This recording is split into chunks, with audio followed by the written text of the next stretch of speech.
Panalo ba talaga kapag may badminton player ka? Oo naman, kasi flexible eh. Hindi, flexible, makipaglaban, Ah. makipag-viewing, kahit kanino kaya mag-adjust. Yeah. Okay naman, pero depende sa mood eh. May araw na okay. Minsan talo. Oo. Madalas mainit ulit. Minsan talo pala pag may badminton player ka. Loving him as my best friend. Pareho kami ng passion play badminton tapos dumadayo. Pareho kami nagkakasundo kami. Siyempre panalo kasi pag meron kang badminton player, meron kang inspiration. Oo, panalo. Lalo na after game, may tagapunas ng pawis. Ay! Panalo kasi after game may tagabayad. Idol, Gcash ko na lang sa'yo.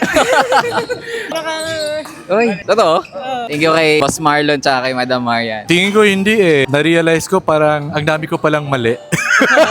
Good luck dyan sa mga mag-pairs ng badminton. Huwag kayo mag-away. Laro lang yan. First time may natalong badminton player ah. Panalo naman kasi pagtsatsagaan ka nilang matuto nung laro nila para makasabay ka rin sa mga games nila. Kiss, wala. Joke lang. Ay panalo kasi biruin mo, ang kalaban mo hindi lang dalawa, minsan kalaban mo yung partner mo. Pero kidding aside, panalo kasi in court meron ka ng partner, meron ka pang partner in life. Tatalo naman pero babawi lang. At the end of the day, love wins all. Panalo na sa buhay, panalo pa sa court. Oo naman, syempre. Kasi una, nakakakilig, tsaka pares kayo ng hobby, tsaka ng interest. I think so, yes. Kasi nagja-drive kayo sa sports. Kahit napapalo yung likod.